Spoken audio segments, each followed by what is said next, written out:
అనగనగా ఒక కాకి అడవిలో గూడు కట్టుకోవడానికి అనువైన ప్రదేశం కోసం వెతుకుతూ ఉంటుంది.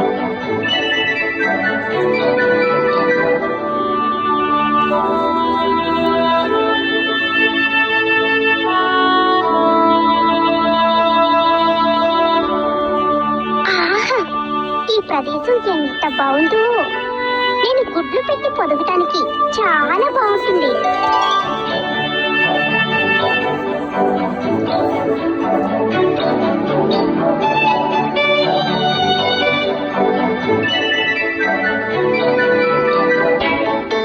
కాకి అలా ఒక్కొక్క పుల్ల తెచ్చి గూడు కట్టుకుంటుంది.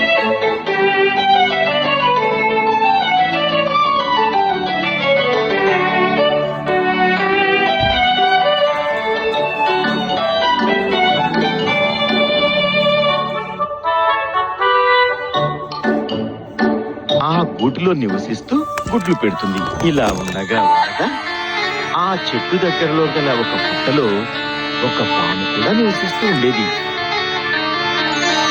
ఒకరోజు పుట్టలోని పాము కాకి గుడ్లను చూసింది. ఎలాగైనా ఆ గుడ్లను తినాలని అనుకుంది.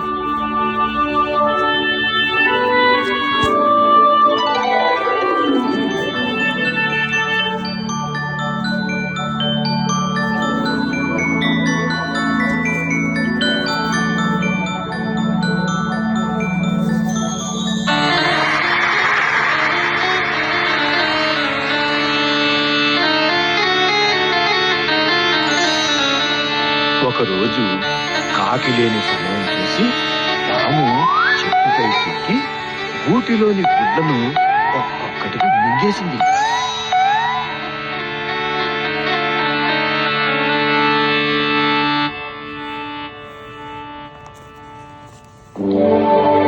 గూటికి తిరిగొచ్చిన కాకి మాయమైన గుడ్లను చూసి ఎంతో బాధపడింది. అయ్యో, నా గుడ్లు నీళ్ళైపోయాయి.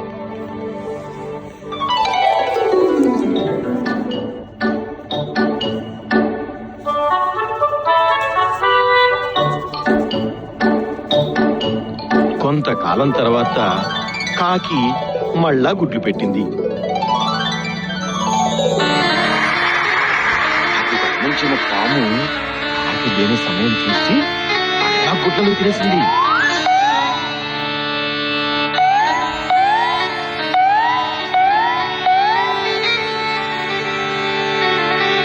గూటికి తిరుగుచిన కాకి పాపం ఎంతో విచారించి గుడ్లు ఎలా మాయమవుతున్నాయో తెలుసుకోవాలనుకుంది.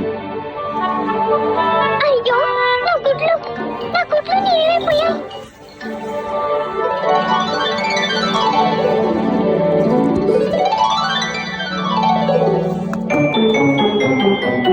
కొన్ని రోజుల తర్వాత కాకి మళ్ళా గుడ్లను పెట్టి బయటకు వెళ్తున్నట్టుగా వెళ్ళి చెట్టు చాటు నుండి గుడ్లను గమనించసాగింది.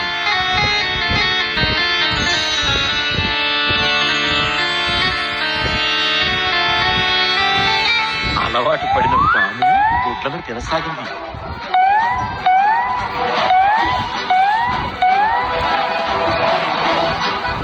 అది పాముని అడ్డుకోవడానికి ప్రయత్నించింది. కానీ కాకి పాపం అది సాధ్యం కాలేదు. కాకి పాము పీడ ఎలా వదిలించుకోవాలా అని ఆలోచిస్తూ ఎగురుతూ ఉంటుంది. మహారాణి ఆభరణాలన్నీ తీసి పక్కన పెట్టి చెలికత్తెలతో కలిసి స్నానం చేస్తూ ఉంటుంది. అది చూడగానే కాకి మదిలో ఒక ఆలోచన మెరుపులను మెరుస్తుంది. కాకి వెంటనే రాణి గారి నగల్ని చల్లా చెదురుగా పడేసి విలువైన వజ్రాలహారాన్ని నోట కలుసుకుని జాగ్రత్తం ప్రారంభిస్తుంది. అంతలో రాణిగారి చెలికత్తె అది చూసి కేకలు పెట్టింది.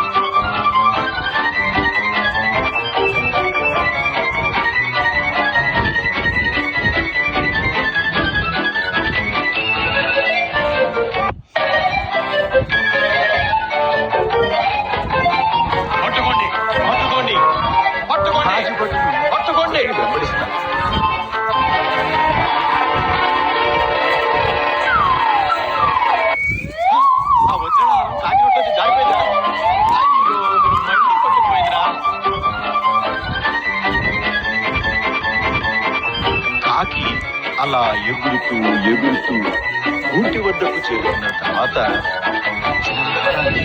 పాము పుట్టలో పడేస్తుంది. అదిగో ఆ కాకి వచ్చిన ఆహారాన్ని పుట్టలో వేస్తా. వెంటనే భటులు పాము పుట్టను చంపటం మొదలుపెడతారు. ఆ పాము చంపండి, ఆ పామును చంపండి. ఇంతలో భటులు తమ ఆయుధాలతో పాముని చంపేస్తారు. అది చూసిన కాకి ఎంతో సంతోషిస్తుంది. కాకి మళ్ళా గుడ్లను పెట్టి తన పిల్లలతో ఎంతో సంతోషంగా జీవిస్తుంది. మరి ఇందులో మీకేమిటంటే ఉపాయం ఉంటే